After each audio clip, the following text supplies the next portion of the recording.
دیکھتے ہیں تو اس میں لکھا ہوا ہے کہ جو یہودی قبیلے تھے کہ جن کو مدینہ سے نکالا گیا بغاوت کی وجہ سے، وہ جو معاہدہ ہوا اس معاہدے کو توڑنے کی وجہ سے یہ مکہ گئے، مکہ کے مشرکین کے ساتھ ملے اور تمام احزاب، تمام حزب اکٹھا کر کے لے آئے، اور جب آئے تو ارادہ یہ تھا کہ اسلام کا خاتمہ ہوگا، اسلام کو ختم کریں گے، اسلام کا نام و نشان نہیں رہے گا۔ تو یہیں پر ہی اللہ سبحانہ و تعالیٰ نے جہاں پہ جنگ احزاب، اس جنگ کے حالات بیان کیے، وہیں پر مؤمنین میں سے بعض ایسے رجال، ایسے مردوں کی تعریف کی اللہ نے کہ دیکھیں مومنین ہیں ضرور، ہم سب مومن ہیں، ہم سب ایمان رکھتے ہیں، اللہ پر ایمان رکھتے ہیں، رسول پر، اور امیر المومنین امامت کے نظام کو مانتے ہیں۔ اس زمانے میں بھی ایسے تھے، لیکن مومن کی جو ٹیکنیکل ڈیفینیشن ہے، جو دینی اصطلاح ہے، اس میں صرف ایمان کافی نہیں ہے بلکہ عمل بھی ساتھ میں ہے۔ جیسا اہل بیت چاہتے ہیں ویسا بننا بھی ضروری ہے۔ تو صرف ایمان رکھنا، مان لینا کافی نہیں ہے بلکہ اہل بیت کی ماننا بھی ضروری ہے، کیونکہ ہم اکثر اہل بیت کو مانتے ہیں، ان کی مانتے نہیں۔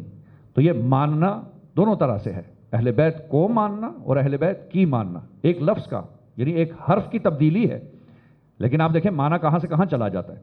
اب اردو زبان میں جب یہ معاملہ ہے تو آپ عربی میں دیکھیں، جب کہا جاتا ہے کہ قرآن کو پڑھو تو اعراب صحیح ادا کرو، کہ اعراب اوپر نیچے ہو جائے تو معنی تبدیل ہو جاتا ہے، اردو میں بھی یہی ہے کہ آپ نے ایک حرف تبدیل کیا اور حرف سے معنی تبدیل ہو گیا۔ تو لہٰذا اہل بیت کی ماننا ضروری ہے۔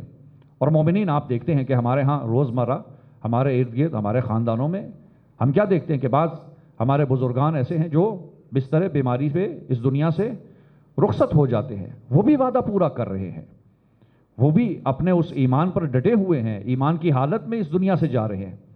لیکن اللہ جس کی تعریف کر رہا ہے، جس مومن کی تعریف کر رہا ہے، کہتا ہے کہ مومن وہ ہے، ان مومنین میں سے بھی بعض ایسے مرد ہیں، ایسے رجال ہیں کہ جو اپنا وعدہ پورا کر دکھاتے ہیں۔ یعنی کیا؟ یعنی اپنی جان اللہ کی راہ میں دے دیتے ہیں، جان، مال، اولاد سب کچھ قربان کر دیتے ہیں۔ اور بعض ایسے ہیں جو ابھی منتظر ہیں کہ یہ مقام رفیع شہادت ان کے نصیب ہو، اور یہ ہرگز اپنے وعدے سے بدلنے والے نہیں ہیں۔ لہٰذا جب ہم تاریخ کو دیکھتے ہیں اور تاریخ میں دیکھتے ہیں کہ وہ کون سے ایسے رجال ہیں جن کی تعریف اللہ سبحانہ و تعالیٰ کرتا ہے، بہترین مثال، کامل ترین مثال ہمیں کربلا کی سرزمین میں نظر آتا ہے۔ وہ مؤمنین جو صبح عاشور سے لے کے عصر عاشور تک امام وقت کے ساتھ ہیں، اور یہ وہ مومن ہیں جو اپنے وعدے کو بدلنے والے نہیں ہیں، کیونکہ آخری خصوصیت یہی کہا وما بدلوا تبدیلا، یہ ہرگز اپنے وعدے کو بدلنے والے نہیں ہیں، اپنے وعدے سے پھرنے والے نہیں ہیں۔ لہٰذا اسی لیے ہمیں نظر آتا ہے کہ شب عاشور جب آخری مرتبہ امام نے چراغ بجھائے اور پھر جلائے، اور جب دیکھا کہ یہ جو 72 رہ گئے یہ اٹھ نہیں رہے، تو وہاں پہ ایک جملہ بولا امام نے کہا کہ جیسے اصحاب مجھے ملے ایسے میرے نانا کو نہیں ملے، ایسے اصحاب میرے بابا کو نہیں ملے، ایسے اصحاب میرے بھائی حسن کو نہیں ملے، جیسے اصحاب مجھے ملے ہیں۔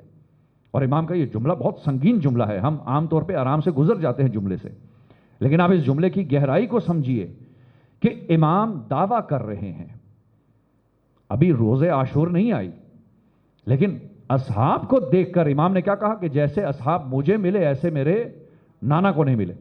اب آپ تاریخ میں دیکھیے کہ رسول اللہ صلی اللہ علیہ وسلم کے اصحاب کس قسم کے اصحاب تھے، کیسے لوگ تھے جو رسول کے ساتھ تھے۔ جنگ احد کا واقعہ آپ کے ذہن میں ہے، میں تیزی سے گزروں گا تاکہ میں اپنے مطلب کی طرف واپس آؤں، تمہید ہے کچھ لیکن مجھے واپس اپنے اس موضوع پہ آنا ہے۔ آپ جنگ احد میں دیکھیں کیا ہوا، لوگ چھوڑ کر بھاگ گئے، یہاں تک کہ مولا امیر المومنین علیہ السلام رہ گئے، ایک دو اصحاب ہیں جو رسول کے ساتھ ہے، اور خود امیر المومنین فرماتے ہیں کہ جنگ احد میں جنگ اتنی تیز ہو گئی، تلواریں اس طرح سے چلنی شروع ہو گئی کہ ایک وقت ایسا آیا کہ مجھ علی کو رسول کی پناہ لینی پڑی۔ ہمارے ذہن میں رسول اللہ کی جو شخصیت ہے وہ یہ ہے کہ شاید وہ تلوار نہیں چلاتے تھے، وہ لڑتے نہیں تھے۔ امیر المومنین فرماتے ہیں کہ جنگ احد میں نے خود رسول کی پناہ لے لی۔ گویا رسول جب رسول ہیں تلوار چلانے پہ آئیں تو استاد ہیں امیر المومنین کے۔ بھائی جو مدینۃ العلم ہو اور جس کا شاگرد باب مدینۃ العلم ہو، تو یہ باب ہمیشہ اس رسول کے سائے میں رہتا ہے۔ تو ہمیں اپنے عقیدے، ہمارے نہ جانے غلط عقائد کہاں پیش کر دیے گئے۔ تشیع کا یہ تو عقیدہ ہی نہیں ہے کہ امیر المومنین بڑھ گئے کسی یا رسول خدا صلی اللہ علیہ وسلم سے؟ ہمارا عقیدہ یہ ہے کہ شاگرد رسول ہے، خاتم الانبیاء کے شاگرد ہیں۔ کیوں؟ کیونکہ باب مدینۃ العلم ہے۔ کیوں؟ اس لیے کہ جو نسبت ملی ہے خود مولا امیر المومنین کو رسول خدا سے، اس نسبت کی وجہ سے باقی انبیاء سے افضل ہو گئے۔ تو یہ نسبت بتاتی ہے کہ رسول کس مقام، کس منزلت پر ہے، اور جو عقیدہ ہمارا رسالت کے بارے میں ہے، ایسا عقیدہ عالم اسلام میں کسی کا نہیں ہے۔ جو عصمت انبیاء کا سلسلہ ہمارے ہاں ہے، یہاں تک کہ خود امیر المومنین علی ابن ابی طالب علیہ السلام فرماتے ہیں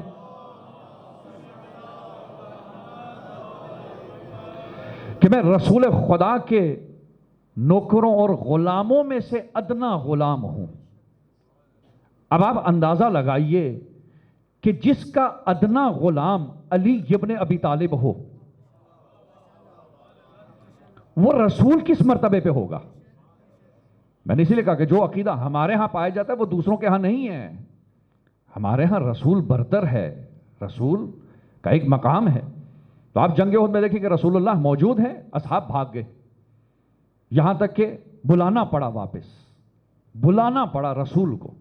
یہ ایک مثال، یعنی جنگ شروع ہوئی، اختتام تک کچھ لوگ نکل گئے، ٹھیک ہے، بعد میں توبہ ہوئی، سب کچھ ہوا، لیکن اس جنگ کے حالات جب سے شروع ہوئی اور جب ختم ہوئی، اس دورانیے میں، اس دوران بعض ایسے لوگ تھے جو نکل گئے، بعض ایسے لوگ تھے جنہوں نے نافرمانی کی، جن کو رسول اللہ نے کہا کہ آپ نے پہاڑی پہ رہنا ہے، چھوڑ کر پوزیشن آگے۔ تو اس کا مطلب ہے کہ وہ باوفا اصحاب اس طرح سے نہیں تھے جنگ کے دوران۔ ابھی ہم بات کی بات نہیں کر رہے، ہمارے ہاں تو مصیبت یہ ہے کہ آپ کوئی بھی نام لے لیں تو اب تو عام طور پہ پرچے ویسے ہی ہو جاتے ہیں۔ اب ان کے سائے سے بھی ڈر لگتا ہے کہ کہیں ذکر ہو جائے تو وہ ہے نا ہمارے مولانا جن کے پرچہ ہو گیا، کہا یزید ابن معاویہ، کہا بھائی یہ کیوں کہا، یزید کے باپ کا نام کیوں لیا؟ یہاں تک حالات آ گئی۔ کیوں؟ اس وجہ سے کہ ہم نے اپنی طاقت کا اظہار نہیں کیا، ہماری کمزوری کی وجہ سے ہے، ہم حق کو بیان نہیں کر پائے۔ اگر ہر جگہ حق بیان ہوتا رہتا تو آج لوگوں کی یہ ہمت نہ ہوتی کہ بنو امیہ کے دفاع کے لیے کھڑے ہو جائیں۔ بنو امیہ قابل دفاع نہیں ہے، قابل مذمت ہے۔ یہ وہ لوگ ہیں کہ جن کی مذمت خود اہل سنت کے علماء نے کی۔ آپ دیکھیں مولانا مودودی کا ایک جملہ ہے، بڑا خوبصورت جملہ ہے، خلافت و ملوکیت میں کتاب میں، کہا کہ اکثر مجھ سے کہا جاتا ہے کہ جب سب نے بیعت کر لی تو امام حسین نے کیوں بیعت نہیں کی؟ کہتے ہیں یہ جملہ ہی غلط ہے، یہ سوال ہی غلط ہے۔ سوال یہ ہونا چاہیے کہ جب حسین ابن علی نے بیعت نہیں کی تو باقیوں نے کیسے کر لی؟ معیار اہل بیت ہے، معیار کوئی اور نہیں ہے، کیونکہ اللہ نے یہ معیار دیا ہے، اللہ نے یہ معیار دیا۔ تو آپ جنگ احد میں دیکھیں کہ اصحاب بھاگ گئے یا اصحاب نافرمانی کر رہے ہیں، باقی جنگوں میں بھی ایسا ہی ہے۔ 40 دن گزر گئے، 39 دن گزر گئے، فتح نہیں ہو رہی، تو آخر رسول کو کہنا پڑا کہ کل اس کو بھیجوں گا جو رجل ہوگا۔ یہاں پہ بھی کیا تھا؟ رجال ہے۔ کیا کہا رسول نے؟ جو رجل مرد ہوگا۔ بھئی کیوں کہنا پڑا؟ غیر فرار ہوگا۔ تو اس کا مطلب ہے جیسا رسول چاہتے تھے ویسی سلسلہ نہیں رہا۔ اور جنگیں دیکھ لیں، ایسے ہی ہے۔ جنگ تبوک دیکھ لیجئے کہ جنگ تبوک کے بعد جب رسول خدا صلی اللہ علیہ وآلہ وسلم مال غنیمت بانٹ رہے ہیں، مل کے صلوات پڑھی اگر پڑھنے تو،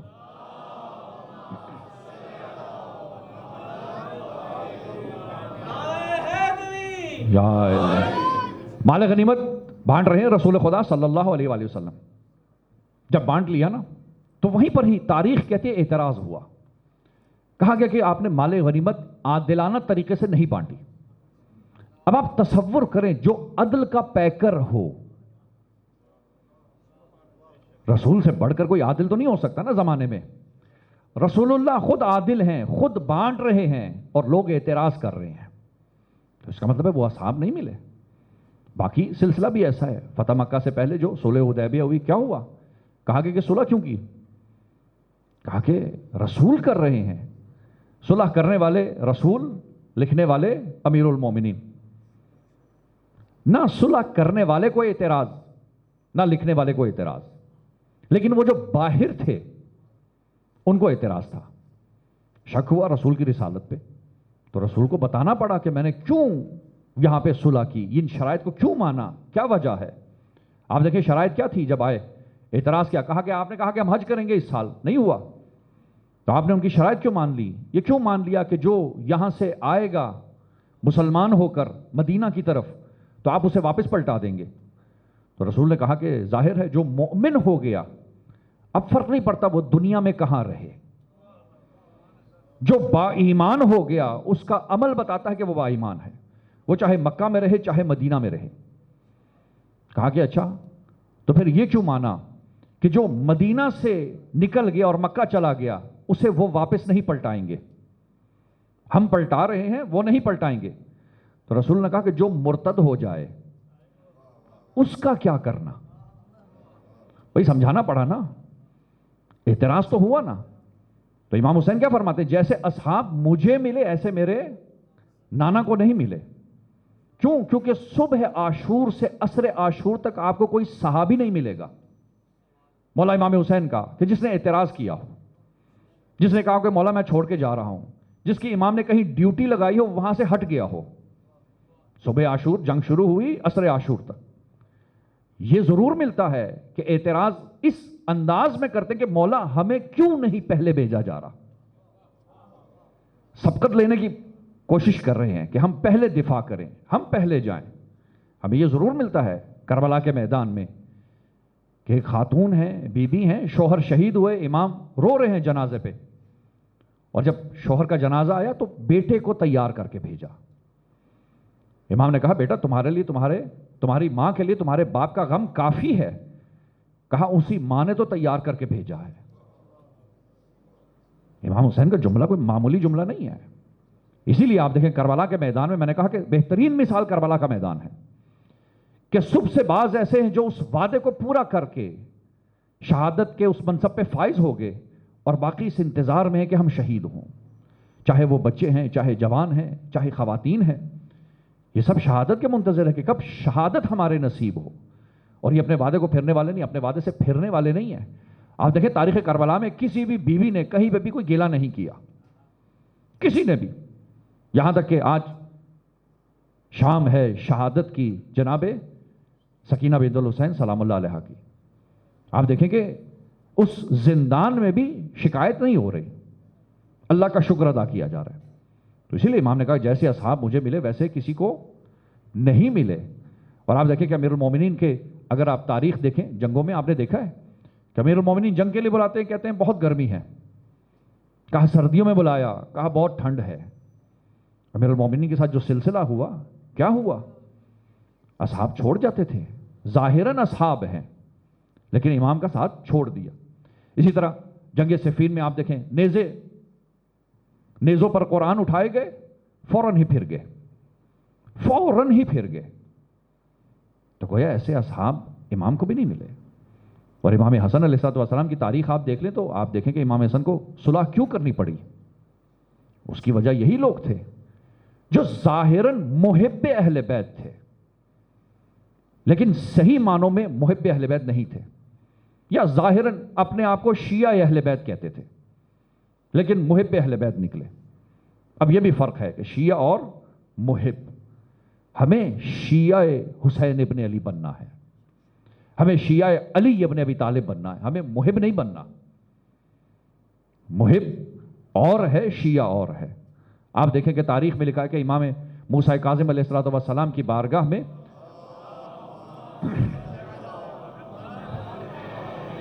ایک شخص آتا ہے، کہتا ہے کہ مولا میں آپ کا شیعہ ہوں۔ امام کہتے ہیں تم ہمارے محب ہو۔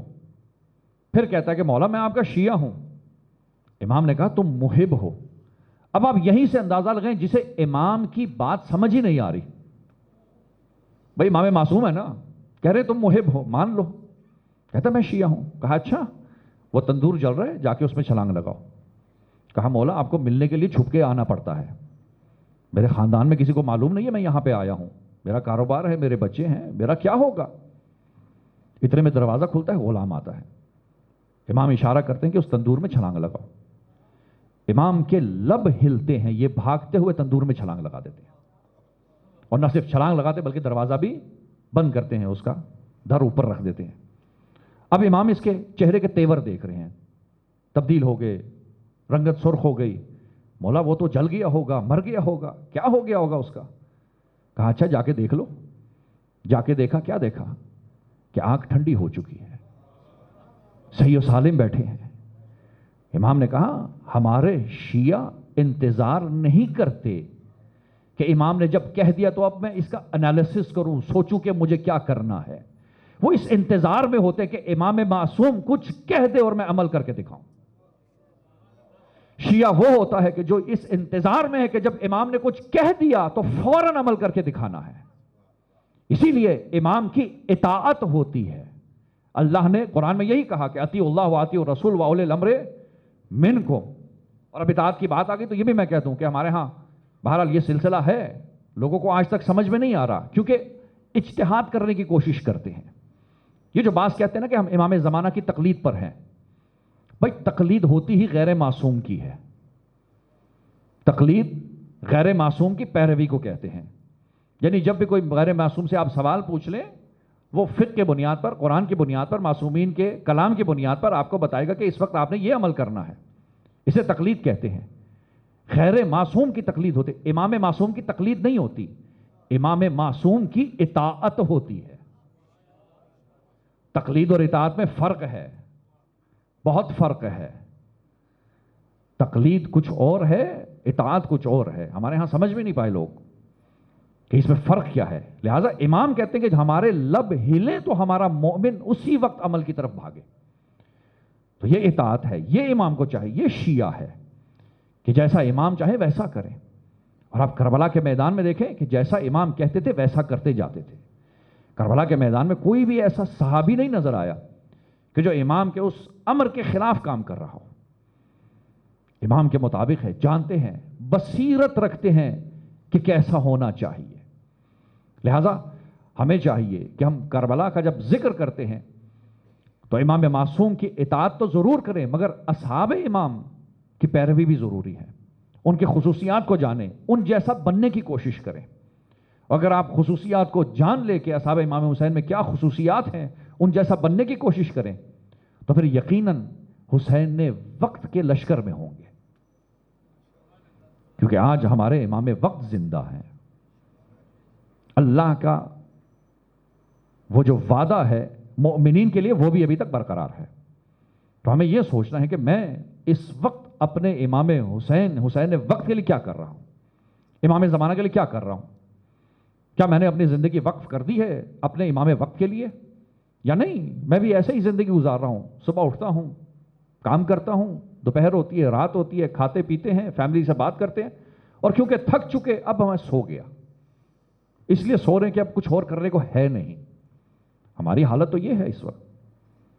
سارے دن میں ہم نے کون سا ایسا کام کیا کہ جس کی وجہ سے امام وقت کے ظہور کے لیے کوئی زمینہ فراہم ہو گیا؟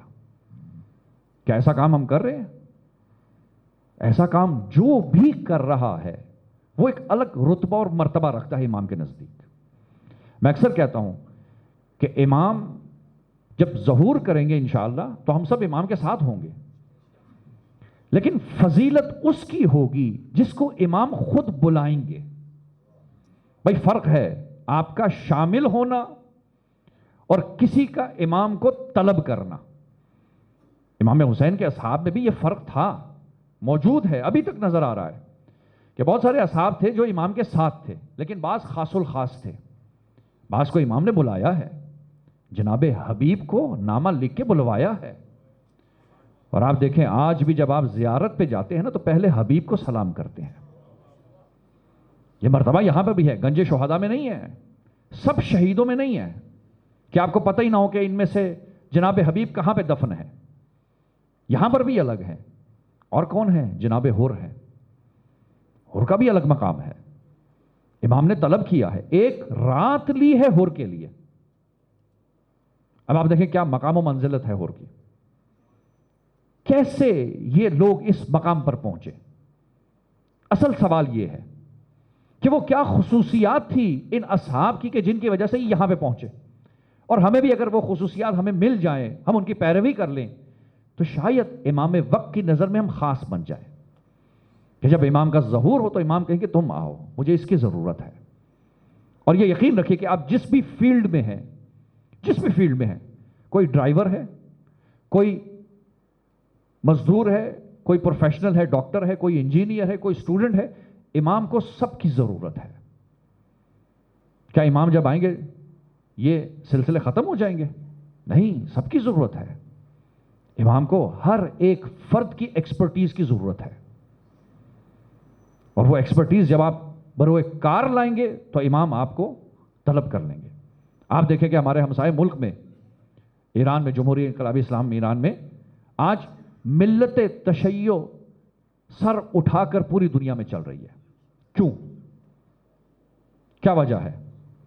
ظاہر ہے ایک شہادت ہوئی ہے، ایک استقامت ہے، کربلا دکھائی گئی کہ کربلا والے کیسے ہوتے ہیں، اور دنیا پریشان ہے۔ 1400 سال بعد حسین کے ماننے والے جب ایسے ہیں تو وہ جس کے ظہور کی یہ بات کرتے ہیں وہ آ گیا ہو تو کیا کریں گے یہ لوگ؟ جب امام کا ظہور ہوگا تو یہ کیا کریں گے؟ ابھی تو امام آیا نہیں ہے، یہ اس طرح سے استقامت دکھا رہے ہیں، یہ اس طرح سے میزائل پھینک رہے ہیں۔ اور آپ جا کے دیکھ لیجئے، خبروں میں لکھا ہے، ہر جگہ باقاعدہ ڈاکومنٹریز بن گئی ہیں کہ یہ جو میزائل داغے جا رہے ہیں اس وقت اسرائیل پہ، اس کو بنانے والے جو نوجوان ہیں ان کی عمر 20 سے 25 سال ہے۔ بھائی 20 سے 25 سال کے بچے میزائل بنا رہے ہیں ہمسائے ملک میں، علی کے ماننے والے ہیں، حسین وقت کے منتظر ہیں۔ ہم کہاں ہیں؟ سوال یہ ہے، ہم کہاں ہیں؟ وہ کیا خصوصیت تھی جو ان میں آ گئی ہمارے اندر نہیں آئی؟ وہ کون سی ایسی چیز ہے جو ہمیں بھی اپنے اندر لانی ہے تاکہ ہم بھی اس مقام پر آ جائیں؟ کیونکہ ظاہر ہے واقعات جب رونما ہوتے ہیں تو ہم نے سب نے مل کے ایک دوسرے سے سبق سیکھنا ہے۔ یہ ذکر اہل بیت کا، کیوں امام سجاد علیہ السلام نے اس ذکر کو عام کیا؟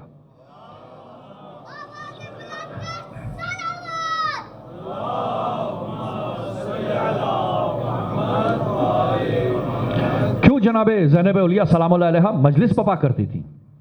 کیا اس کا مقصد صرف یہ تھا کہ ہم روئیں، عزاداری کریں؟ نہیں، یہ عزاداری مقصد کی عزاداری ہے۔ ہمارا رونا مصیبت کے لیے نہیں ہے۔ امام حسین پہ گریہ غم کا گریہ نہیں ہے، امام حسین کا گریہ مقصد کا گریہ ہے۔ کیوں؟ اس لیے کہ امام فرما کے مثلی لا یبایو مثلا، مجھ جیسا ان جیسوں کی بیعت نہیں کرے گا۔ میں کہاں، ذلت کی زندگی کہاں؟ یہ جو شعار ہم بلند کرتے ہیں کیوں کرتے ہیں؟ اسی وجہ سے کہ امام بتا گئے تھے، اپنا راستہ دکھا گئے تھے، اور اس سلسلے کو بڑھایا آگے کس نے؟ امام سجاد علیہ السلام نے۔ یہ فرش ازاں، یہ سیرت زینبی ہے۔ ہماری مائیں، ہماری بہنیں اس چیز کی طرف توجہ رکھیں کہ اولاد کی تربیت کیسے کرنی ہے کہ کل کو یہی اولاد کھڑی ہو جائے جب امام وقت کا ظہور ہو، اور کس طرح سے یہ استقامت دکھائے۔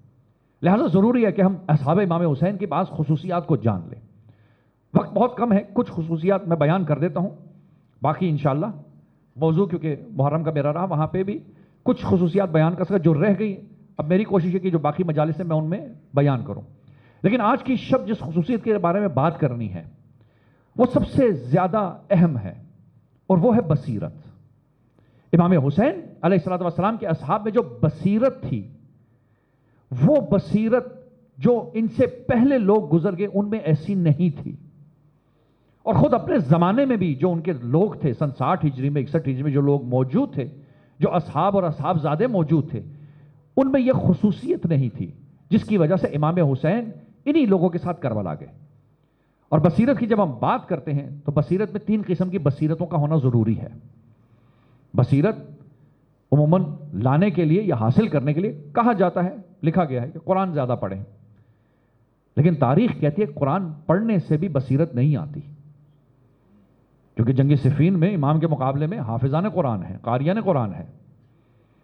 قرآن کو کس انداز سے پڑھا جائے تو بصیرت آتی ہے، یہ مہم ہے۔ خالی قرآن پڑھنے سے، تلاوت کرنے سے، حفظ کرنے سے بصیرت نہیں آتی۔ لہٰذا 3 قسم کی بصیرتیں ہیں، اور تینوں انٹر لنک ہیں، آپس میں لنک ہے، جدا نہیں ہے۔ پہلی بصیرت اخلاقی بصیرت ہے۔ انسان کے اندر اگر اخلاقیات نہیں ہے، کردار نہیں ہے، کیریکٹر نہیں ہے، تو پھر وہ جان لے کہ وہ قافلہ حسینی سے پیچھے رہنے والا ہے۔ بہت ضروری ہے۔ آپ دیکھیں کہ تاریخ میں لکھا ہے کہ رسول خدا صلی اللہ علیہ وآلہ وسلم کے زمانے میں ایک صحابی اس دنیا سے گزرتے، صلوات پڑھی مل کے، اس دنیا سے گزرتے ہیں، تاریخ میں لکھا ہے کہ رسول خدا نے دفن کا انتظام کیا، کفن کا انتظام کیا، قبر میں خود اتارا، نماز پڑھی، اور جب کھڑے ہوئے دعا کر رہے تھے تو اصحاب نے پوچھا کہ یا رسول اللہ کیا حالات ہیں ان کے؟ ظاہر اب ذہن میں یہی ہے کہ جس کا جنازہ رسول نے پڑھایا ہو، جس کو دفن رسول نے کیا ہو، وہ کتنے عالی شان مقام میں ہوگا۔ تو رسول اللہ نے کہا کہ ابھی عذاب قبر سے گزر رہے ہیں۔ تو حیران ہوئے، کہا کہ یا رسول اللہ آپ نے نماز پڑھائی تھی، عذاب قبر؟ کہا اس میں ایک خرابی تھی، وہ یہ تھی کہ جب یہ گھر جاتا تھا تو اس کے بیوی بچے اس سے امان مانگتے تھے، اللہ سے پناہ مانگتے تھے کہ بہر اللہ یہ پھر آ گیا، کچھ دیر اور باہر رہ جاتا۔ اب نہیں کردار کتنا ضروری ہے۔ ظاہراً باہر سب واہ واہ کر رہے ہوتے ہیں، سب کے سامنے ٹھیک ہے، لیکن گھر میں کیسا ہے یہ بھی ضروری ہے۔ اولاد کون ہے، بیوی بچے کون ہیں، یہ امانت ہے اللہ کی۔ کیا نہیں کہا جاتا کہ مومن کعبۃ اللہ سے زیادہ اس کے احترام ہے؟ ایک مومن کا احترام کعبہ سے زیادہ ہے، تو کیا بیوی بچے یہ مومن نہیں ہے؟ کیا جن بچوں کو میں نے گھر میں پالنا ہے وہ امام زمانہ کے سپاہی نہیں ہیں؟ اگر یہ نظر چینج کر لیں آپ، اپنا جو نظریہ ہے، ویژن ہے، دیکھنے کا انداز تبدیل کر لیں، تو گھروں کے مسائل ختم ہو جاتے ہیں۔ یہ جتنے بھی ہمارے مسائل ہیں، ساس بہو فلاں یہ وہ رشتہ دار، وراثت کے اوپر لڑائیاں کیوں ہوتی ہیں؟ اس لیے کہ ہم یہ نہیں جانتے کہ میرے مد مقابل جو بیٹھا ہے یہ بھی مومن ہے، اس کا بھی ایک ربط ہے، ایک رشتہ ہے، کس سے؟ علی ابن ابی طالب سے۔ اور جس کا رشتہ علی سے جڑ جائے وہ میرے لیے قابل احترام ہے۔ یہ رشتہ، یہ جو ناتا ہے نا، یہ جو عزادار آپ آئے ہیں یہاں پہ، اے کاش آپ جان لیتے کہ آپ کی حیثیت کیا ہے۔ روایات کہتی ہیں کہ جہاں پر بھی ذکر اہل بیت ہوتا ہے، جب کوئی مجلس ہوتی ہے تو وہاں سے لوگ اٹھ کر چلے جاتے ہیں مجلس کے بعد۔ جب آپ اٹھ کے جاتے ہیں، یہاں پہ جو فرشتے بیٹھے ہیں اس وقت یہ آسمانوں کی طرف پرواز کرتے ہیں، اور جہاں سے گزرتے ہیں ایک خوشبو پھیلتی چلی جاتی ہے۔ اس خوشبو کو سونگھتے ہوئے باقی ملائکہ پوچھتے ہیں کہ یہ کون ہے، کہاں سے آ رہے ہیں؟ تو وہ کہتے ہیں ہم ایسی محفل سے آ رہے ہیں جہاں پہ عزاداران امام حسین بیٹھے تھے، جہاں پہ مومنین بیٹھے تھے، وہاں پہ ذکر اہل بیت ہو رہا تھا۔ آپ چلے گئے، ملائکہ چلے گئے، باقی ملائکہ اترتے ہیں اور اس مقام پر اپنے بلو پار کو، اپنے پروں کو یہاں سے مس کر کے اڑتے ہیں۔ یہ اس محفل، اس مجلس کی تقدس، اس کی شان منزلت ہے۔ اس مجلس کی کیوں ہے یہ منزلت؟ کیوں رکھی خدا نے یہ منزلت؟ اس لیے کہ خدا نے اس کو ذریعہ بنا دیا انسان کی بصیرت کا۔ یہ ذریعہ بن گیا کہ یہاں سے جب تم اٹھ کے جاؤ گے تو پھر تم سفیر امام حسین بن کے جاؤ گے۔ آپ دیکھیں، آپ جب آئے تھے نا، اپنے ناموں سے آئے تھے، علی، حسن، حسین، جو بھی نام تھا، محسن آئے۔ جب آپ واپس جائیں گے، باہر کھڑے ہو کے لوگ کیا کہیں گے؟ عزادار آئے ہیں۔ کس نام سے بلائیں گے؟ عزادار آئے ہیں۔ آپ زیارت پہ جاتے ہیں، اپنے نام سے جاتے ہیں، جب واپس آتے ہیں کیا کہا جاتا ہے؟ ظاہر آیا ہے۔ یہ نسبت لگ گئی۔ جب نسبت لگ گئی اس کا مطلب ہے آپ سفیر ہیں۔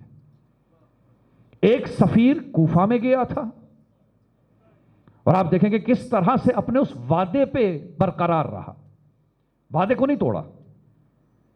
اور ایک یہ سفیر ہیں جو یہاں سے اٹھ کے جاتے ہیں۔ کیا کرنا ہے جا کے؟ حسین ابن علی کا پیغام پہنچانا ہے۔ حسین ابن علی علیہ السلام کا کردار جیسا تھا ویسا بن کے دکھانا ہے۔ اسی لیے اہل بیت علیہ السلام فرماتے ہیں کہ من کل امرئن قبیح قبیح، ہر فرد سے، ہر شخص سے جب کوئی گناہ سرزد ہوتا ہے تو وہ گناہ ہے۔ قبیح یعنی گناہ۔ وَمِنْكَ أَقْبَحٌ، لیکن جب تم یہ کرتے ہو تو یہ سب سے بڑا گناہ ہے۔ آپ دیکھیں، آپ کیا کہتے ہیں؟ اللہ اکبر، اللہ سب سے بڑا، اکبر یعنی بڑا، اسی وزن پہ ہے اقبح، سب سے بڑا گناہ۔ کیوں؟ آپ میں سے جو سرکاری نوکری کر رہے ہیں، کہیں پہ جاب کر رہے ہیں، میں مثال اس لیے دے رہا ہوں کہ ذہن قریب آ جائے۔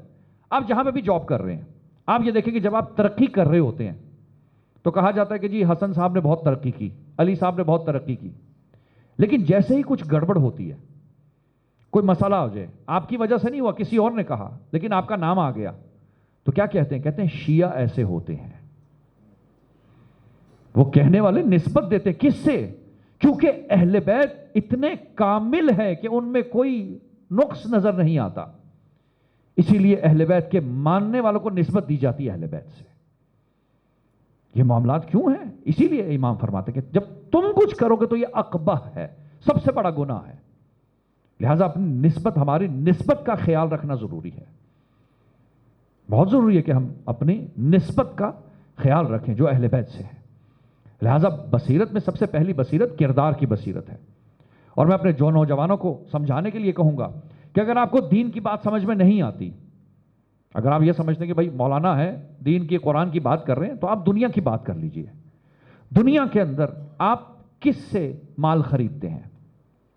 وہ جس کے بارے میں اطمینان ہو کہ یہ اپنی بات کا پکا ہے، یہ اپنی زبان کا پکا ہے، پختہ ہے، یہ جو بات کہتا ہے اسے پوری کرتا ہے۔ آپ ابھی ماشاءاللہ سب کے جیبوں میں، ہاتھوں میں فون نظر آ رہے ہیں، مختلف برانڈز ہیں نا، آئی فون ہے، سیمسنگ ہے، ریڈمی ہے۔ سب سے بہترین برانڈ کون سا ہے؟ آئی فون۔ آواز آ گئی، کیوں آئی فون ہے؟ اس لیے کہ جو کہتا ہے وہی دیتا ہے، جیسا کہتا ہے ویسا ہی ڈیلیور کرتا ہے۔ کوالٹی ہے نا، بات، زبان پکی ہے، یعنی آئی فون کے بک میں یا جو وہ کلیم کرتے ہیں وہی دیتے ہیں، یعنی جو کردار ہے ویسا ہے، بہترین کردار ہے۔ ہم اس کو لفظ کو تبدیل کریں، کردار کو کوالٹی میں، کوالٹی کی بات کرتا ہے، کوالٹی دیتا ہے، اور اگر کوئی خرابی آ جائے تو واپس لے لیتا ہے، اس کو ٹھیک کر کے دیتا ہے۔ تو آپ کہتے ہیں کہ بھائی اس کا برانڈ بہت اچھا ہے، برانڈ ہے نا، برانڈ کی اچھے ہونے کی کا معیار کیا ہے؟ اس کا کردار ہے۔ اسی طرح مارکیٹ میں مثال کے طور پہ اگر ابھی آ جائے سلسلہ، ابھی تو خیر محرم ہے، عید کے دن آ جائیں، ایام آ جائیں، آپ نے کسی درزی کو سوٹ دیا سینے کے لیے، ٹائم پہ اس نے سوٹ سی کے نہیں دیا اور عید کا دن آ گیا، کیا کہیں گے آپ؟ پہلا لفظ جو نکلے گا وہ کہیں گے کہ یہ فراڈیا ہے، ٹھیک ہے، کردار صحیح نہیں ہے۔ آپ اس شخص کے کردار پہ ہاتھ انگلی اٹھاتے ہیں، اس پہ اعتراض کرتے ہیں۔ لیکن اگر کوئی ایسا ہو جو آپ کو وقت پہ آپ کا مال واپس کرے، جو وعدہ کرتا ہے مارکیٹ میں اسی طرح دے، ہمیشہ اس کے پاس سب سے زیادہ آرڈرز ہوتے ہیں، کیونکہ وہ اپنے کردار سے بتا رہا ہے، کوالٹی ہے۔ اس کا مطلب ہے اگر عام دنیاوی معاملات میں بہترین برانڈ وہ ہے کہ جس کا کردار بہترین ہے، تو کیا لازم نہیں ہے کہ علی کے شیعہ کی سیلف برانڈنگ اتنی ہو جائے کہ ہر کوئی کہے کہ اس سے بہتر انسان کوئی نہیں؟ بھئی یہ بزنس کی ٹرمنالوجی ہے نا، سیلف برانڈنگ، میرا برانڈ، میرا نام مشہور ہو، میری نسبت ہے اہل بیت سے، یہ اتنا بلند ہے کہ یہی اجازت نہیں دیتا کہ میں اپنے کردار میں کوئی خامی لے کے آؤں۔ سیلف برانڈنگ کا نام کردار ہے، لہذا بصیرت اخلاقی ہونا ضروری ہے۔ اگر بصیرت اخلاقی نہیں ہوگی، کردار نہیں ہوگا، تو آپ نہیں رہ سکتے اس دنیا میں۔ اس دنیا میں رہیں گے لیکن اہل بیت کے ہاں وہ معیار نہیں ہے۔ دیکھیں ہم اپنی عام زندگی میں ایک دو مثالیں اور دیتا ہوں۔ آپ گھر میں صفائی والے رکھتے ہیں، خواتین آتی ہیں کام والی، صفائی کرتی ہیں۔ کوئی ایسی خاتون ہے جو صفائی بھی کرتی ہے، صفایا بھی کرتی ہے، بھائی دونوں کام ساتھ ہے، کتنا عرصہ کام کریں گی؟ بس جب آپ کو پتہ لگ گیا نا صفایا ہو رہا ہے تو آپ نوکری سے نکال دیں گے۔ آپ نے ڈرائیور رکھا، ڈرائیور بہت اچھا ہے، سکلز ہیں، ایبلٹیز ہیں، کمپیٹنسی ہے، مہارت ہے، بہت اچھا لائسنس چلاتا ہے، گاڑی کبھی بھی خراب نہیں کی، صفائی رکھتا ہے، لیکن کیریکٹر صحیح نہیں ہے، آپ گھر میں وہ ڈرائیور نہیں رکھیں گے۔ کس وجہ سے؟ کردار کی وجہ سے۔ جب دنیاوی لحاظ سے کردار اتنا امپورٹنٹ ہے، اتنا ضروری ہے، تو کیا اہل بیت کی نظر میں کردار امپورٹنٹ نہیں ہے؟ اور یہ کردار صرف باہر نہیں ہے، گھر میں بھی ضروری ہے، کیونکہ انسان کا باطن اور ظاہر ایک ہی ہونا چاہیے۔ لہذا بصیرت اخلاقی بہت ضروری ہے۔ اور آپ دیکھیں کہ کربلا کے واقعے میں اگر آپ کو میں مثال دوں، بارز ترین مثال اخلاق کی، کردار کی، بصیرت کردار کی، تو آپ دیکھیں کہ جب حر نے امام حسین علیہ السلام کے گھوڑے کی لگام پکڑی تو امام نے کیا کہا کہ اے حر، تیری ماں تیرے جنازے پر روئے۔ حر کے کردار نے بتایا کہ مولا آپ کی والدہ جو ہے میں کچھ نہیں کہہ سکتا۔ یہ کردار حر تھا، یہ بصیرت اخلاقی تھی حر کی، کہ کہا کہ مولا آپ کی والدہ جناب سیدہ ہیں، اگر کوئی اور ہوتا تو میں ایسے ہی جواب دیتا۔ تو حسین نے جان لیا کہ یہ بصیرت اخلاقی رکھتا ہے، لہذا اسی لیے 2 مرتبہ تاریخ میں ہے کہ امام حسین نے جناب حر کی والدہ کا ذکر کیا، ایک وہ پہلی مرتبہ یہاں پہ کہ تیری ماں تیرے جنازے پہ روئے، اور دوسری مرتبہ جب جناب حر زخمی ہو کے گرے اور امام پہنچے تو سر کو اٹھایا، کہا کہ اے حر، تیری ماں نے تیرا نام صحیح حر رکھا ہے، تو دنیا و آخرت میں آزاد ہے۔ تو جناب حر اس مقام پہ کیسے پہنچ گئے کہ ایک مرتبہ وہ لہجہ ہے امام کا، ایک مرتبہ امام گود میں لے کے حر کو روتے ہیں، سربند باندھتے ہیں۔ تو یہ بصیرت اخلاقی بہت ضروری ہے۔ دوسری بصیرت، اس بصیرت کے ساتھ جس کا ہونا ضروری ہے، وہ بصیرت دینی ہے۔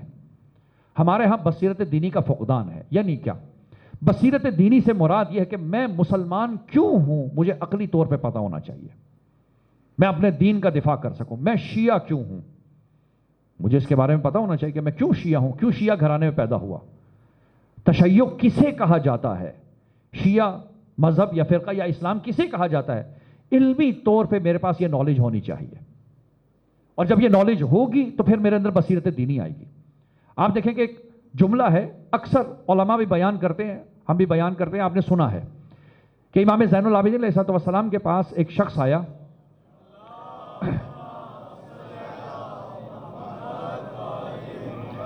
امام سے پوچھا، کہا کہ مولا ہمارے پاس آپ کی احادیث آتی ہیں، ہمیں کیسے پتہ لگے کہ یہ حدیث اہل بیت کی ہے یا رسول خدا نے یہ حدیث فرمائی ہے، یہ ان کا قول ہے؟ تو امام نے کہا کہ اس کو قرآن کے ساتھ پرکھو، اگر قرآن کے مطابق ہو سینے سے لگاؤ، اگر قرآن کے مخالف ہو تو دیوار پہ دے مارو۔ اب یہ جملہ ہم سب نے سنا ہوا ہے، ایسے ہی ہے، واقعہ سنا ہے، جملہ آپ نے سنا ہے۔ مجھے یہ بتائیے کہ کیا امام اپنے ماننے والوں کا معیار بیان نہیں کر رہے کہ ہمارے ماننے والا وہ ہے کہ جب بھی کوئی حدیث اس کے پاس آ جائے تو وہ اس کو قرآن کے مطابق پرکھے گا؟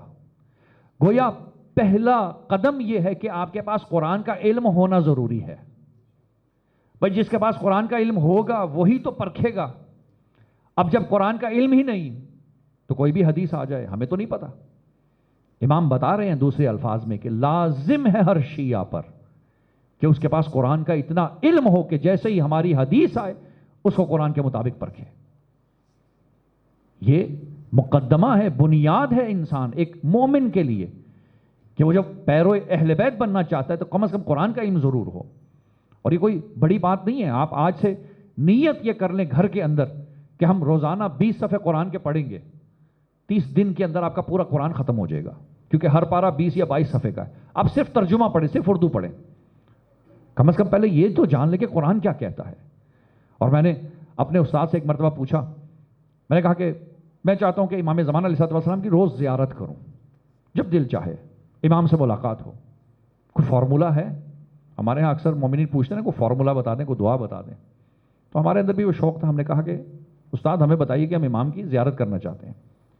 تو انہوں نے کہا کہ آپ جانتے نہیں ہیں، کہ آپ نے سنا نہیں ہے کہ امام اہل بیت قرآن ناطق ہیں، بولتے ہوئے قرآن ہے، مجسم قرآن ہے؟ میں نے کہا جی بالکل۔ کہا تو پھر قرآن صامت کو دیکھ لیا کرو، قرآن صامت کا عکس ہی قرآن ناطق ہوتا ہے۔ تمہارے پاس قرآن اسی لیے دیا گیا کہ تم روز اس کو دیکھو، تم اس کو دیکھو کہ امام زمانہ کی زیارت کر رہے ہو، سمجھو کہ یہ کیا کہہ رہا ہے۔ اسی لیے امام زین العابدین علیہ السلام فرماتے ہیں کہ ہمارا شیعہ وہ ہے کہ جیسے ہی کوئی حدیث آئے، کوئی بھی قول آئے جو ہم سے منسوب ہے، پہلے قرآن کے ساتھ پرکھے۔ بصیرت دینی ہونا ضروری ہے۔ اپنے دین کا دفاع کیسے کرنا ہے، اپنے مذہب کا دفاع کیسے کرنا ہے، اس کے لیے پڑھنا ہوگا۔ اسی لیے تو امیر المومنین علیہ السلام فرماتے ہیں کہ ہمارا شیعہ وہ ہے جو لاکھوں میں بھی ہو تو اکیلا پہچانا جائے، اپنے علم کی بنیاد پر، اپنے کردار کی بنیاد پر، اپنے افعال کی، اپنے رفتار کی بنیاد پر۔ یہ معیارات کیوں اہل بیت دے رہے ہیں؟ اس لیے کہ وہ چاہتے ہیں کہ ہر ماننے والا ہمارا شیعہ ہو جائے۔ تو دوسری بصیرت دینی ہے۔ تیسری بصیرت جس کا ہونا بہت ضروری ہے وہ بصیرت سیاسی ہے۔ اگر بصیرت اخلاقی ہو، بصیرت دینی بھی ہو، لیکن بصیرت سیاسی نہ ہو تو پھر لوگ مکہ میں رہ جاتے ہیں، امام اکیلے نکل آتے ہیں۔ یہ بصیرت سیاسی کا فقدان ہے۔ میں ابھی تاریخ کی بات نہیں کروں گا، میں ابھی کی بات کروں گا تاکہ ذہن، کیونکہ فریش ہے، واقعات آپ دیکھ رہے ہیں۔ آپ دیکھیں کہ جب غزہ کا مسئلہ ہوا 57 ملک خاموش ہیں، کیا یہ سب مسلمان نہیں تھے؟ کیا وہاں پہ اخلاقیات نہیں ہیں؟ ہے۔ ہم گمان یہ کرتے ہیں کہ بصیرت اخلاقی ہے، گمان یہ کرتے ہیں کہ بصیرت دینی بھی ہے، لیکن فرق ہی نظر نہیں آتا حق و باطل میں۔ شیطان وقت کون ہے، یزید وقت کون ہے، نظر نہیں آتا انہیں۔ اس کا مطلب بصیرت سیاسی نہیں ہے۔ اور یہی معاملہ تھا سن 60 ہجری میں کہ جب یزید نے فتویٰ لیا امام حسین علیہ السلام کے قتل کا، تو ان لوگوں نے کیسے فتویٰ دے دیا؟ فتویٰ بصیرت سیاسی نہ ہونے کی وجہ سے دیا۔ امام وقت کی پہچان نہیں ہے۔ آپ دیکھیں کہ حافظ قرآن ہے، نمازی ہے، نماز شب پڑھتا ہے، ماتھے کے اوپر نشان ہے سجدوں کے، مگر صفین میں مولا امیر المومنین کے خلاف لڑ رہا ہے، تلاوت قرآن کرتا ہے، تلوار چلا رہا ہے، امام حق کو نہیں پہچان رہا۔ گویا بصیرت سیاسی نہیں ہے، یہ ایک دوسرے کا لازم و ملازمہ ہے، ایک دوسرے کا، یہ کو ریلیٹڈ ہیں سارے ایک دوسرے کے ساتھ۔ اب ایسا نہیں کر سکتے کہ میرے اندر بصیرت اخلاقی ہے، بصیرت دینی ہے تو میں شاید کامیاب ہو جاؤں۔ نہیں، بہت سے لوگ تھے جن میں بصیرت اخلاقی اور دینی تھی، مگر جب امام مکہ سے نکلے نا تو امام کو چھوڑتے چلے گئے، امام کو چھوڑتے چلے گئے۔ امام وقت کا ساتھ دینا ہے۔ آج تاریخ کی اتنی بڑی مثال بن گئی رہبر معظم کی شہادت، کہ آپ دیکھیں کہ کس وجہ سے یہ مرتبہ ملا کہ تہران کے اندر 5 کروڑ نمازی ہیں، قم کے اندر 3 کروڑ ہیں، کربلا و نجف میں 2 کروڑ ہیں، پھر مشہد میں دوبارہ 3-4 کروڑ ہیں۔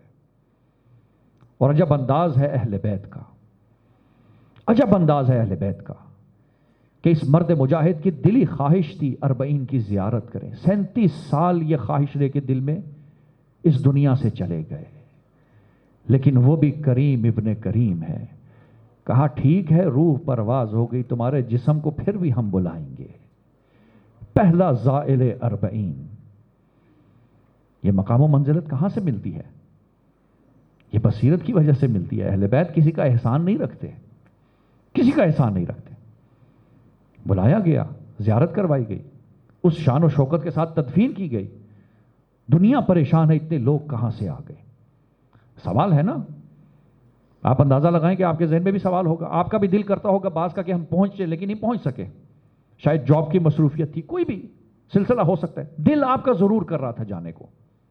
یہ دل کیوں کر رہا تھا جانتے ہیں کیوں؟ اس لیے کہ امام وقت چاہتے تھے۔ جب امام وقت چاہیں تو پھر 5 کروڑ بھی 5 کروڑ کچھ نہیں لگتے۔ یہ امام وقت کا سپاہی تھا، ایک ادنا سا سپاہی، ادنا سا سپاہی، کہ جس کی یہ منزلت ہے۔ کیوں؟ کیونکہ یہ بصیرت تھی، یہ پیرو اصحاب امام حسین تھے۔ یہ کہتے تھے جو کچھ بھی ہے کربلا سے ہے۔ آپ دیکھیں کربلا سے انہوں نے یہ سبق حاصل کیا، اسی لیے اس مقام و مرتبے پہ پہنچ گئے۔ لہذا بصیرت سیاسی ہونا ضروری ہے۔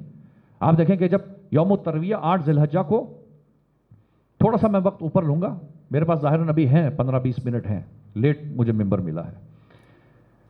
یوم الترویہ 8 ذی الحجہ کو حضرت عباس کو جب خبر ملتی ہے کہ امام حسین علیہ السلام کے قتل کا ارادہ کیے ہوئے یزیدی جو کارندے ہیں، جاسوس ہیں، احرام کی حالت میں تلوار چھپائے آئے ہیں، تو اصحاب امام حسین کو گھیر لیتے ہیں، حصار میں لے لیتے ہیں حفاظت کے لیے۔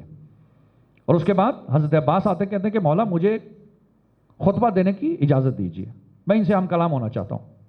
مولا نے اجازت دی۔ اب آپ دیکھیں کہ حضرت عباس بصیرت اخلاقی بھی وہاں پہ دکھا رہے ہیں اپنے اس خطبے میں، بصیرت دینی بھی ہے اور بصیرت سیاسی بھی ہے۔ کس طرح سے تینوں بصیرتیں یکجا ہیں ایک خطبے میں۔ جناب عباس غلاف کعبہ پکڑتے ہوئے کعبے کی چھت پہ سوار ہوتے ہیں اور مخاطب ہو کے کہتے ہیں کہ الحمدللہ الذی شرف ھذا بقدوم ابی من کان بالامس بیتا اصبح قبلۃ۔ یہ پہلا جملہ ہے۔ حمد ہے اس ذات کی کہ جس نے اس کعبے کو شرف بخشا ان کے بابا کی ولادت سے۔ امام حسین کی طرف اشارہ ہوا، الفاظ بتاتے ہیں بقدوم ابی، ان کے بابا کی ولادت سے۔ پہلا سوال یہ ہے، کیا عباس علی کے بیٹے نہیں ہیں؟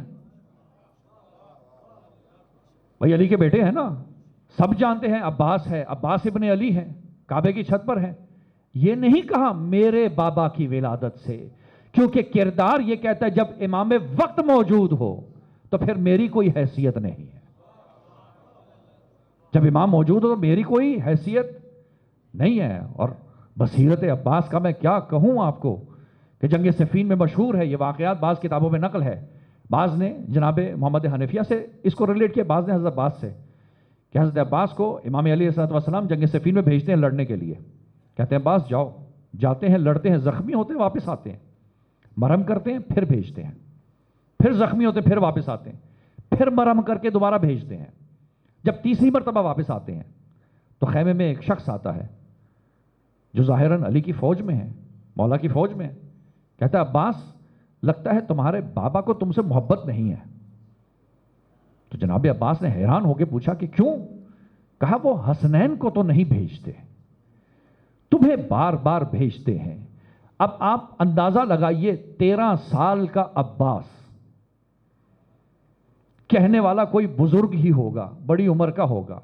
عباس نے کہا کیا تو نہیں جانتا حسنین رسول کے فرزند ہیں، میں علی کا بیٹا ہوں، کیا علی رسول کے فرزند کو میدان جنگ میں بھیجے گا؟ جب اپنا بیٹا موجود ہو تو کیا رسول کے فرزند کو بھیجنا ہے؟ اور آپ دیکھیں کہ کعبے کی چھت پر اب عباس کا انداز کیا ہے، بے قدوم ابھی ان کے بابا کی ولادت سے۔ کس کو شرف بخشا؟ اس کعبے کو۔ من کان بالامس بیتن اصبح قبلتن، جو کل تک گھر تھا وہ قبلہ بن گیا۔ ایھا الکفرۃ الفجر، اے کافر اور فاجرو۔ کن کو کہہ رہے ہیں؟ وہ جو حالت احرام میں ہے۔ کون ہیں؟ مسلمان ہیں۔ کیا کر رہے ہیں؟ حج کر رہے ہیں۔ عباس کیا کہتے ہیں؟ ایھا الکفرۃ الفجر، اے کافر اور فاجرو۔ اب یہ دو لفظ کھولنے ضروری ہے میرے لیے، کیونکہ اگر میں نے نہ کھولے تو مشکل ہو جائے گی۔ کافر کسے کہتے ہیں؟ جو انکار کر دے، اللہ کے نظام کا جو انکار کر دے کسی بھی صورت میں، وہ کافر ہے۔ جو امام وقت کے خلاف تلوار اٹھا لے، عباس کہتے ہیں یہ کافر ہے۔ کب کہہ رہے ہیں عباس؟ سن 60 ہجری میں۔ آج کے یہ لوگ جو ہے نا یہ کنفیوز ہیں کہ پتہ نہیں ان کا کیا ہوگا۔ 60 ہجری میں عباس بتا چکے کہ وہ جو تلوار لے کے آئے ہیں حسین ابن علی علیہ السلام کے خلاف، یہ کافر ہیں۔ کہا ایھا الکفرۃ الفجر، فاجر بھی کہا۔ اب دوسرا لفظ ہے فاجر۔ فاجر ہر اس شخص کو کہا جاتا ہے، ہر اس مسلمان کو کہا جاتا ہے جو گناہ کرنے کے بعد توبہ نہ کرے۔ فاسق اور فاجر یہ لفظ مترادف ہیں، سینونیمز ہیں۔ یہ ان لوگوں کو کہا جاتا ہے جو گناہ کرنے کے بعد توبہ نہ کریں، یا اللہ کا کوئی حکم ہے، مثال کے طور پہ معذرت چاہتا ہوں اگر کسی کے اوپر گراں گزرے، نماز کا حکم ہے، نماز پڑھنا ہے، واجب ہے، اللہ کا واجب ہے۔ بعض لوگ کہتے ہیں کہ جی ہمارا جب دل کرے گا ہم پڑھ لیں گے، جب اللہ ہمارے دل میں ڈالے گا ہم پڑھ لیں گے۔ جو نماز نہیں پڑھتا، اللہ کا حکم ہے، ظاہر حکم ہے، ظاہر اس پہ نادم بھی نہیں ہے، ندامت بھی نہیں ہے۔ اب تو سلسلہ یہاں تک آگے کہ رمضان کے روزے آتے ہیں تو روزے بھی نہیں رکھے جاتے، کوئی مجبوری نہیں ہے، کچھ نہیں ہے۔ ہمارے ہاں یونیورسٹی میں ایک بچی آئی، اسٹوڈنٹ تھی، میں نے کہا بیٹا روزہ کیوں نہیں رکھ دی؟ 20 سال 21 سال عمر ہے۔ کہا اماں کہتی ہے کہ ابھی تم چھوٹی ہو۔ یہ حالت ہے ہماری۔ یہ فاجر ہے، یہ فاسق ہے، یہ عادل نہیں ہے، اس کی عدالت، اس کی گواہی نہیں مانی جائے گی۔ تو عباس بتانا چاہتے کہ جو تم یہاں پہ آئے ہو، ایک تو تم تلوار لے کے آئے ہو امام کے خلاف، تم کافر ہو گئے، اور تم فاجر اور فاسق اس لیے ہو گئے کہ امام وقت موجود ہے، تم امام کا ساتھ نہیں دیتے۔ اسی لیے عباس نے کہا ایھا الکفرۃ الفجر، اے کافر و فاجرو، اتصدون طریق البیت لامام البرر، کیا تم نیکوکاروں کے امام کا راستہ اس گھر پہ روکو گے؟ ومن هو احق بہ من سائر البریہ، جبکہ اس گھر پر ان سے زیادہ کون حق رکھتا ہے؟ اگر حق ہے کسی کا اس گھر پر تو امام معصوم کا ہے۔ ولولا حکم اللہ الجلیہ واسرارہ العلیہ واختبارہ البریہ، اگر اللہ کے وہ عالی اسرار نہ ہوتے، اگر اللہ کے رموز اس میں پوشیدہ نہ ہوتے، اگر اللہ کی مصلحت نہ ہوتی، واختبارہ البریہ، اور لوگوں کا اس میں امتحان نہ ہوتا، لطار البیت الی قبل ان یمشی لدی قد استلم الناس الحجر والحجر یستلم یدی۔ اگر اللہ کے رموز نہ ہوتے، اگر اللہ کی آزمائش اس میں نہ ہوتی، اگر لوگوں کی آزمائش نہ ہوتی، تو یہ گھر اڑ کر امام کے قدموں میں پہنچ جاتا۔ اس سے پہلے کہ تم حجر اسود کا استلام کرتے، بوسہ لیتے، یہ حجر امام کی 10 بوسی کر لیتا۔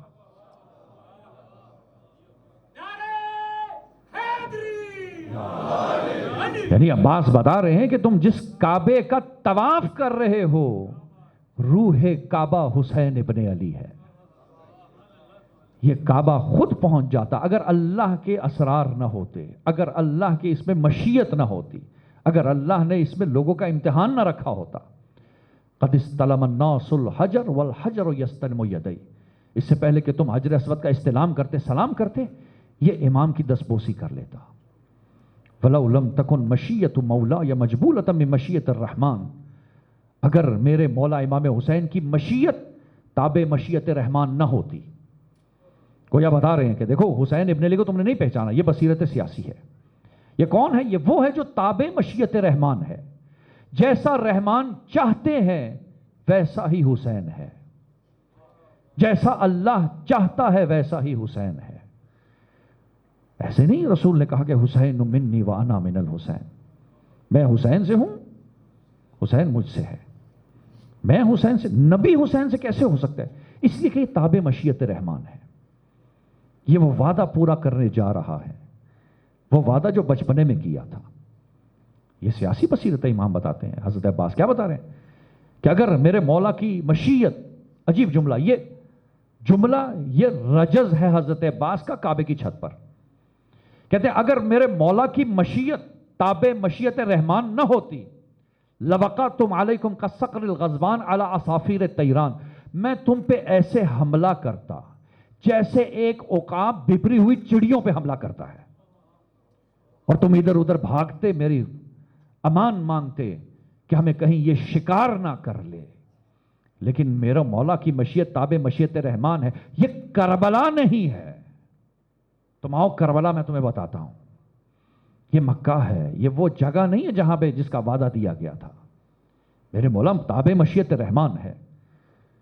ہیہات فانظروا ثم انظروا، بصیرت سیاسی دیکھیے، افسوس صد افسوس،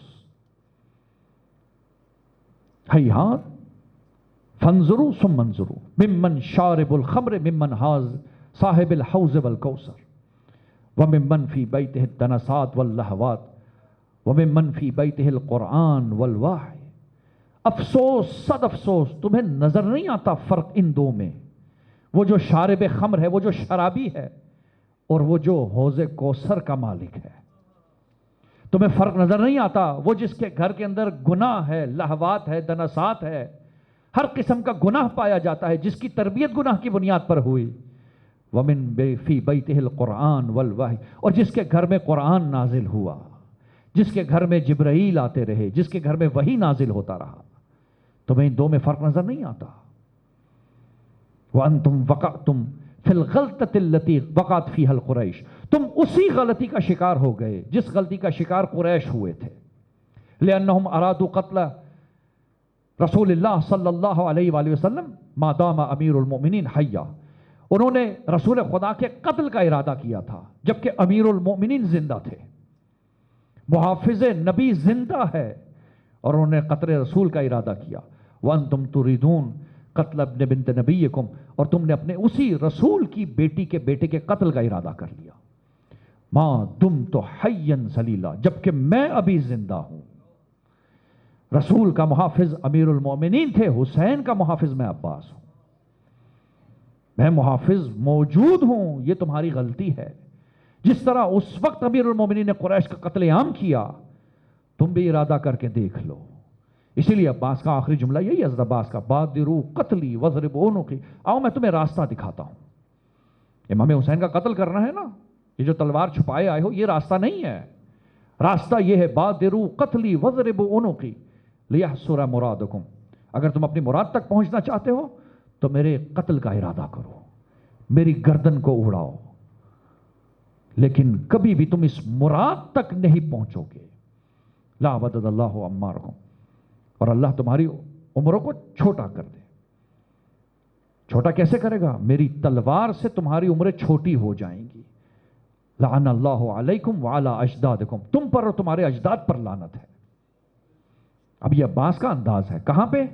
کعبے کی چھت پر، یوم الترویہ 8 ذی الحجہ 60 سن ہجری کو۔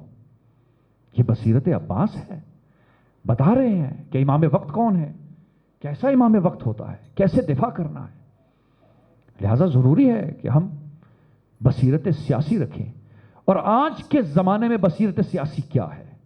اس 21ویں صدی میں بصیرت سیاسی کا تقاضا یہ ہے، بصیرت دینی کا تقاضا یہ ہے کہ ہم امام وقت کا تعارف لوگوں کو کروائیں۔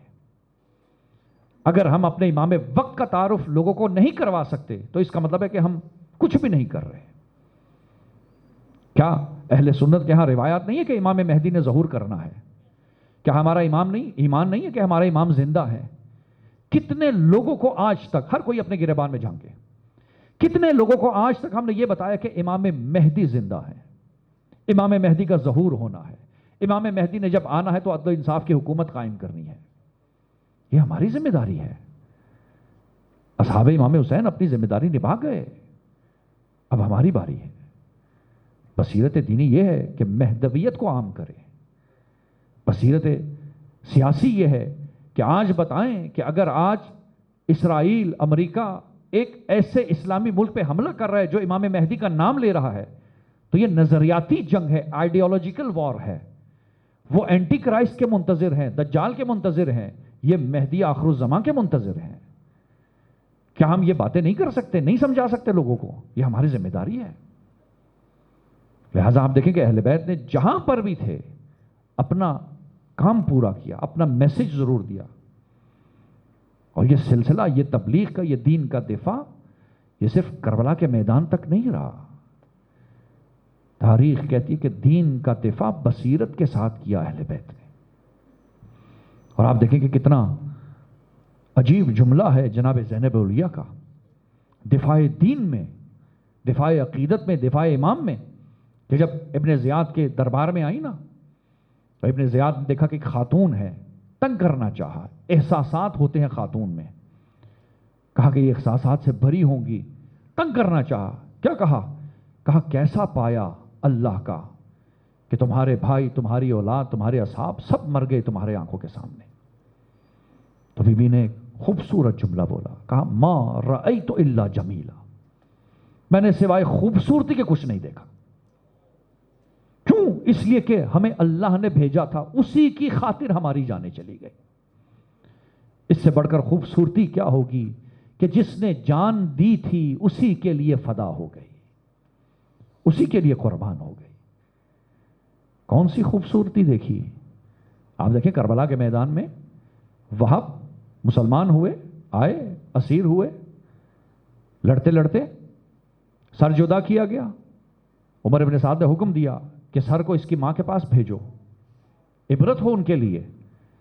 جناب قمر کے پاس جب وہب کا سر آیا نا تو سر کو واپس پھینک کے کہا کہ جو راہ خدا میں دے دیا وہ واپس نہیں لیا جاتا۔ یہ کہاں سے آیا ہے؟ یہ کردار ہر ایک میں، خواتین بھی ایسے ہی ہیں، بچے بھی ہیں، مرد بھی ہیں، کوئی گلہ شکوہ نہیں کر رہا کربلا کے میدان میں۔ کربلا کے میدان میں ہر کوئی دفاع کر رہا ہے۔ اسی لیے بی بی نے کہا ما رأیت الا جمیلا، مجھے تو ہر طرف خوبصورتی نظر آئی۔ اللہ کے لیے اولاد تھی، اللہ کے لیے قربان ہو گئی۔ اللہ کے دین کو بچانا تھا، حسین ابن علی نے اپنا کام کر دیا، میرے بھائی نے اپنی قربانی دے دی، مگر جان لو میں علی کی بیٹی ہوں۔ اور یہ سلسلہ، یہ مصائب چلتے رہے یہاں تک کہ دربار آ گیا، وہ دربار کہ جس کو سید الساجدین ساری عمر بھول نہ سکے۔ یہ جو جملہ ہے نا سید الساجدین کا، الشام الشام الشام، نہ جانے شام میں کیا گزری، کوفے کا ذکر نہیں کیا سید الساجدین نے،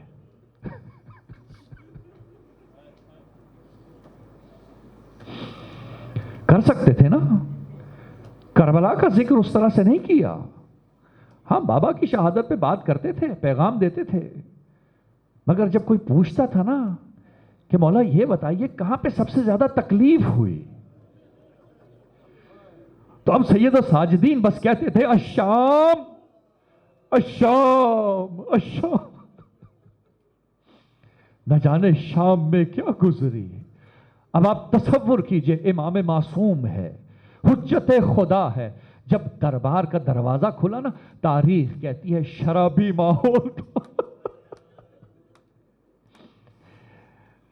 بے پردہ بیبیاں 40 کے قریب، بعض روایت میں لکھے بیبیاں تھیں، اور ایک سید ساجدین ہے.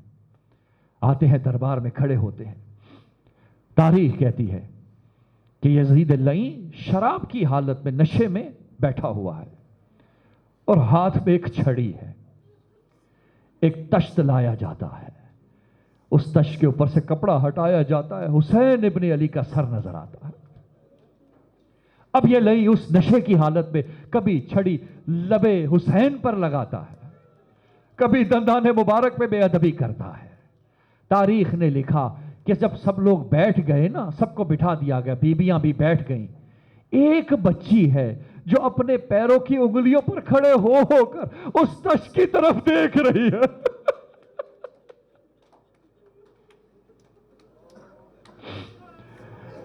ایک راوی نے لکھا میں دیکھنا چاہتا تھا کہ یہ بچی کیا کر رہی ہے، کیوں بار بار اٹھ رہی ہے. میں نے دیکھا سر حسین کو دیکھ رہی ہے. ارے وہ جو کربلا کے میدان میں بابا سے جدا ہوئی تھی، ارے اب بابا کی زیارت نصیب ہوئی، مگر بابا کس عالم میں ہے؟ بنا جسد کے بابا موجود ہے. نہ جانے سکینہ کے دل پہ کیا گزر رہی ہوگی. اجرکم اللہ. اب جو سکینہ دیکھ رہی ہے، تاریخ کہتی ہے ایک لئی کھڑا ہوا دربار میں، ایک سردار کھڑا ہوا. اس نے جب اس بچی کو دیکھا نا تو یزید سے کہتا ہے اے یزید اسے میری کنیز بنا دے. سید الساجدین کو غضب آیا، کھڑے ہوئے، کہا تجھے نہیں پتا یہ آل رسول ہے، آل رسول کسی کے کنیز نہیں بنتے. سید الساجدین دفاع کر رہے ہیں، اس حالت میں بھی دین کا دفاع ہو رہا ہے. یہاں تک کہ تاریخ کہتی ہے ایک وقت آیا کہ جب سید الساجدین نے یزید سے کہا اے لئی اگر اجازت دیتا ہے تو میں بھی ایک خطبہ دینا چاہتا ہوں. اس نے انکار کیا. یزید کے بیٹے نے کہا کہ کیا ہو جائے گا، یہ قیدی، یہ بے بس ہے، یہ کیا کہہ سکتا ہے. یزید کہتے تو جانتا نہیں یہ کس خاندان سے ہے. بہرحال دربار کے اصرار پر اجازت ملی.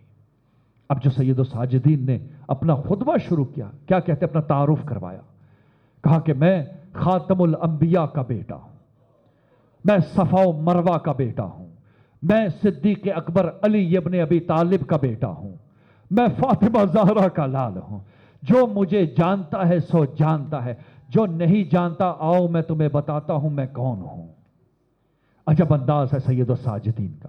اب جو تعریف شروع کی، کہا کہ میں اس کا بیٹا ہوں جسے جبرائیل سدرۃ المنتہا تک لے گیا، اور آگے پھر وہ خود گیا یہاں تک کہ قاب قوسین کا مقام آ گیا.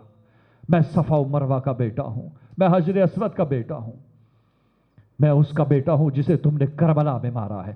تاریخ کہتی ہے جب سید الساجدین اس جملے پہ پہنچے انا ابن فاطمہ الزہرا، میں فاطمہ زہرا کا بیٹا ہوں، دربار میں کوہرام مچ گیا.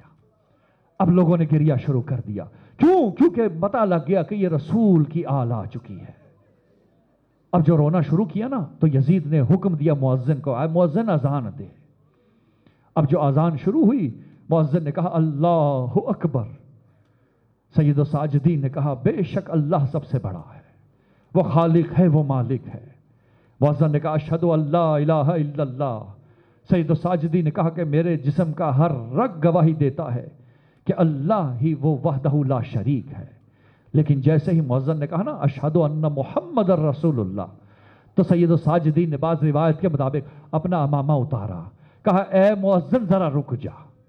یزید کا رخ کیا، کہا بتا یہ محمد جس کا نام لیا جا رہا ہے یہ تیرا جد ہے یا میرا جد ہے؟ اگر میرا جد ہے تو بتا کس جرم میں تو نے آل محمد کو قتل کیا. یہ خطبہ تھا سید الساجدین کا. دربار کا نظم ختم ہو گیا.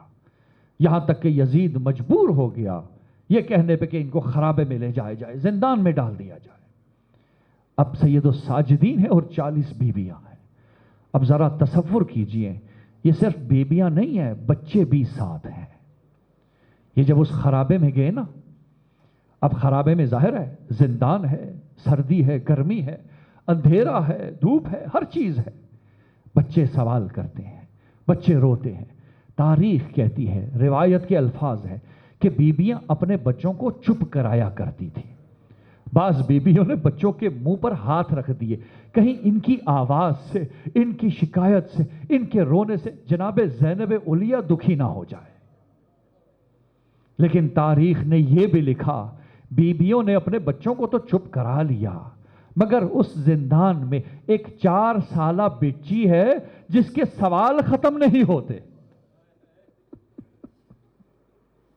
کبھی پوچھتی ہے پھوپھی اماں کیا ہم بھی آزاد ہوں گے؟ پھوپھی اماں یہ قید کب تک رہے گی؟ پھوپھی اماں بابا کو دیکھا تھا، اب کیا ہوگا؟ اب سوال کرتی جاتی ہے سکینہ، اور بیویاں روتی جاتی ہے۔ کبھی پھوپھی سنبھالتی ہے، کبھی بھائی سنبھالتا ہے، کبھی ماں سنبھالتی ہے۔ سکینہ ہے جسے آرام نہیں آ رہا۔ تاریخ کہتی ہے جب رات ہو گئی نا، آدھی رات، تو جناب سکینہ سو گئی۔ اب جو سوئی نا تو سب نے کہا کہ اب سکون آ گیا، کچھ دیر سب آرام کر لیں۔ لیکن تاریخ کہتی ہے کچھ دیر سکینہ سوئی تھی کہ سکینہ کی آنکھ کھل گئی۔ اب جو آنکھ کھلی نا، اب زور زور سے بابا بابا کہہ کے پکارنے لگی۔ کہا بابا آپ کہاں ہیں؟ ابھی تو آپ آئے تھے، اب نظر نہیں آ رہے۔ ارے اس اندھیرے میں کوئی نظر نہیں آتا، میرا دل ڈوبا جا رہا ہے، بابا میری مدد کو آئیے۔ بابا کہاں چلے گئے؟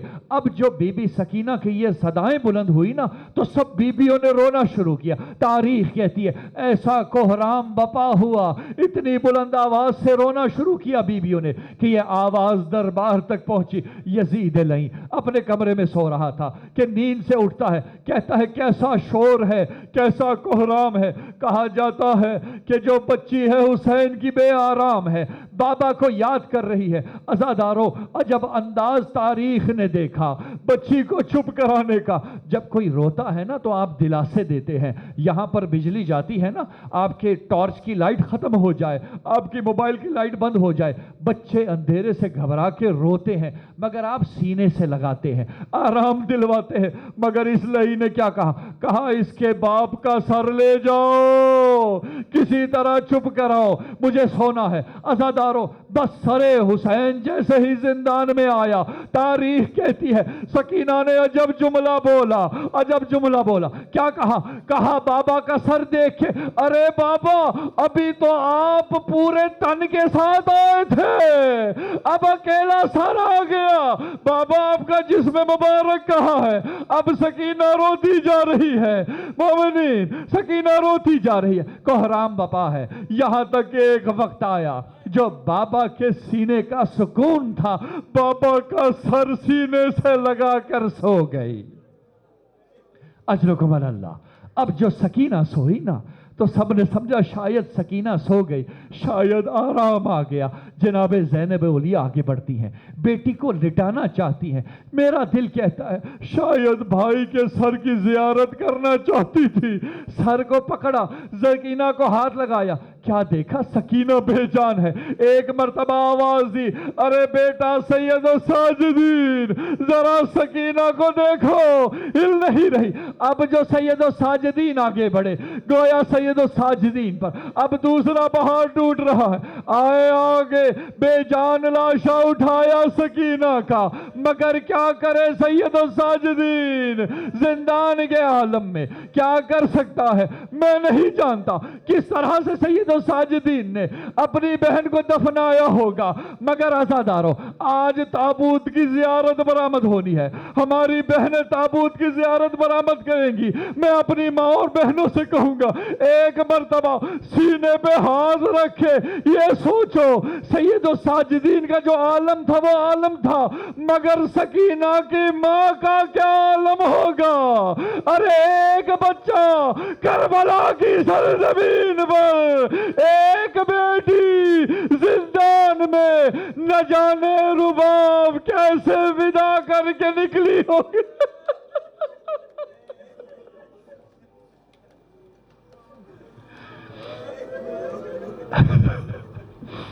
الا لعنت اللہ علی القوم الظالمین وسيعلم الذين ظلموا أي منقلب ينقلبون۔